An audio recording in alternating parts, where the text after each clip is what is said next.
बेटे, मैंने तुम्हें कहा था ना कि कुसुम जयपुर वयपुर कहीं नहीं जा रही है।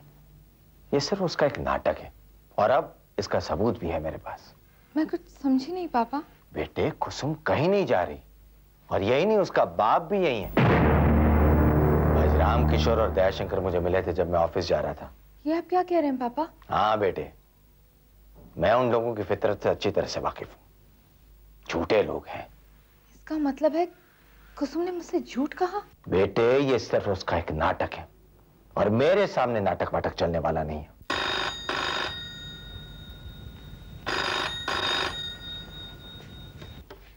हेलो, तुमने मुझसे झूठ क्यों कहा कि तुम जयपुर जा रही हो? सरिता, मैं वाकई जयपुर जाने वाली थी।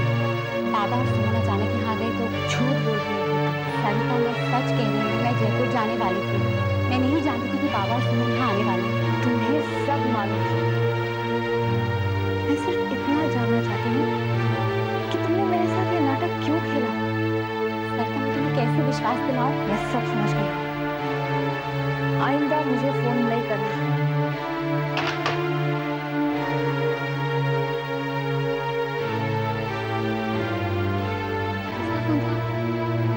हेलो, किसका फोन था? सरिता का फोन था। अरे कमाल करती हो दीदी, मेरी बात भी नहीं कराई। मुझे नंबर दो, मैं भी फोन मिलाती हूँ। बाद में फोन कर लेना। नहीं, मुझे अभी बात करनी है, नंबर दो। वो अभी बहुत बिजी थी, थोड़ी देर के बाद फोन कर लेना। हाँ,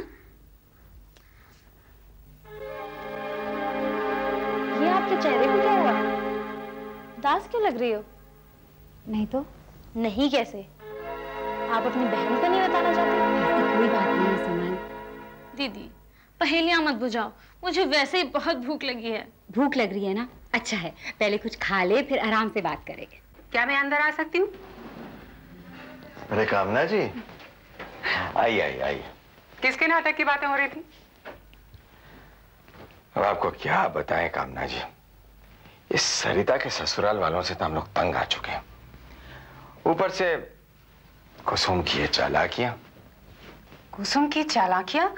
लेकिन वो तो बहुत भोली भाली नजर आती है। अरे ये भोलापन तो एक ढोंग है उसका। अच्छा, अब समझ में आया।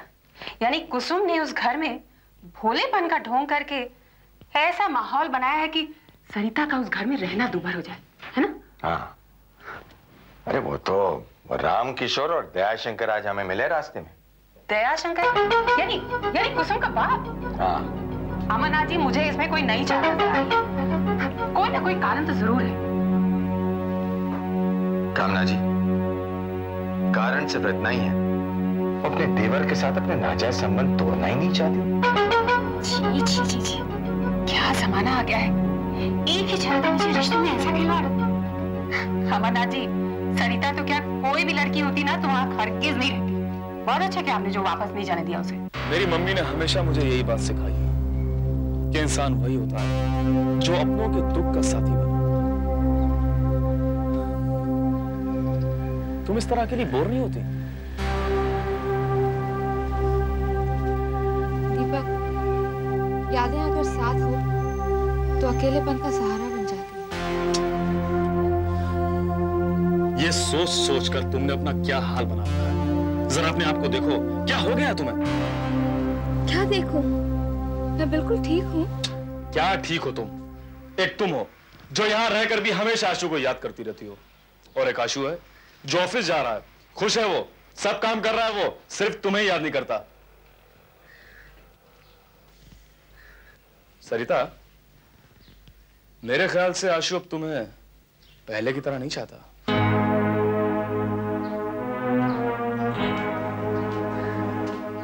तुम्हें लगता है आशु में बदलाव आ गया है? तुम्हें मेरी बात पर विश्वास नहीं हो रहा ना? मैंने आशु और सिद्धार्थ दोनों को कॉफी स्टॉल पर हंस हंस के बातें करते हुए देखा। वो दोनों तो बहुत खुश थे, ऐश कर रहे थे वहां पर। वो लोग मस्ती कर रहे हैं और तुम यहां पर। तुमने तो अपने चेहरे से अपनी हंसी को अलग करके फेंक दिया है। एक बात बताओ तुम, आदमी इतने पत्थर दिल क्यों होते हैं? ये बात सबके लिए लागू नहीं होती भाई। पत्थर दिल तो वो लोग होते हैं जिनके दिल में दूसरों के लिए प्यार ही नहीं होता। और जिनके दिल में दूसरों के लिए प्यार होता है ना, उनका दिल तो मोम की तरह होता है। शायद तुम ठीक कह रहे हो। हमने फैसला कर लिया है, सरिता वहां हरगिज वापस नहीं जाएगी। ये तो आपने बहुत अच्छा सोचा अमरनाथ जी। अरे आजकल बहू बेटियों के साथ क्या कुछ नहीं करते उनके ससुराल वाले। आप तो पढ़ते ही होंगे रोज अखबारों में, कैसी दिल दहला देने वाली खबरें छपती रहती हैं। खैर, सब किस्मत का खेल है। हम चाहते थे कि सरिता हमारी बहू बने, लेकिन हम अब भी उसे अपनी बेटी की तरह मानते हैं, और यही वजह है कि हम उसकी कोई भी तकलीफ बर्दाश्त नहीं कर पाते। ये तो आपका बड़प्पन है कामना जी, कोई और होता तो हमसे रिश्ता ही तोड़ लेता। कैसी बातें कर रहे हैं अमरनाथ जी, हमें भी अच्छे बुरे की तमीज है कि नहीं? और वैसे भी हम दोनों में संबंधी का रिश्ता नहीं हुआ तो क्या हुआ, इंसानियत और हमदर्दी का रिश्ता तो कायम है ना। सच कामना जी, हमें तो सरिता के फैसले पे बहुत पछतावा हो रहा है। काश दीपक हमारा दामाद होता तो ये नौबत ही नहीं आती। आप अफसोस क्यों करते हैं अमरनाथ जी? वैसे भी जिंदगी अफसोस के सहारे नहीं, उम्मीद के सहारे गुजारनी चाहिए। जब से मुझे आशू और कुसुम के बारे में पता लगा ना, तब से मुझे उन लोगों से नफरत हो गई है, जिनके दिल में कुछ और होता है और जुबान पर कुछ और।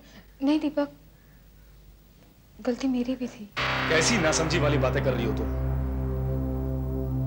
जरा अपनी अकल से काम लो।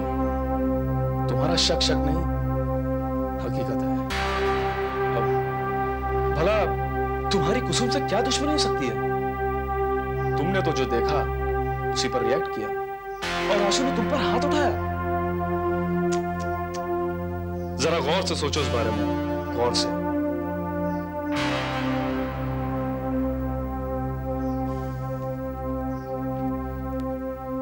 सरिता, मुझे तो ऐसा लग रहा है कि दाल में जरूर कुछ काला है।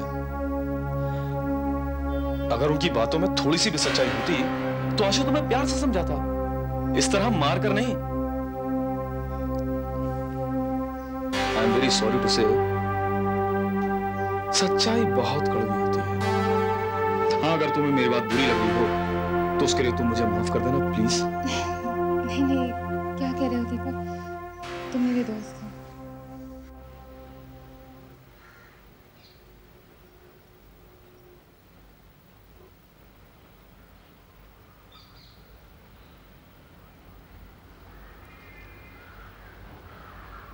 क्या बात है बेटी?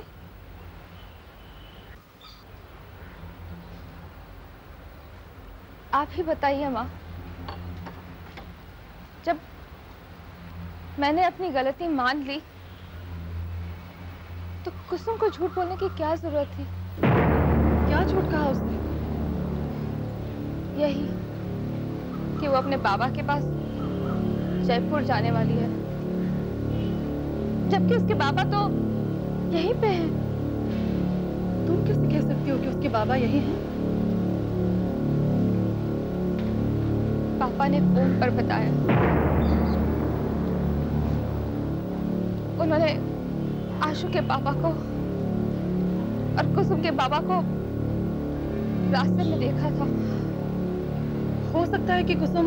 हो सकता है कैसे माँ? ये सब कुसुम की चालाकियां हैं जो वो जाहिर नहीं होने देना चाहती। आप नहीं जानती, मैं जानती हूँ। हो सकता है उसकी नहीं जाने की कोई मजबूरी रही हो। ऐसी भी क्या मजबूरी माँ जो इसे झूठ बोलने पर मजबूर करे? और आप किस विश्वास से कह रही हैं कि वो सही है और मैं गलत? देखो बेटी, जरा ठंडे दिमाग से सोचो। हमें ये नहीं मालूम कि वहां क्या हुआ, वो क्यों नहीं गई। जब हमें हकीकत नहीं मालूम तो हम गलत कैसे सोच सकते हैं? माँ मैं कुसुम के नस नस से वाकिफ हूँ। तो सिर्फ इसी बात का है माँ कि आपने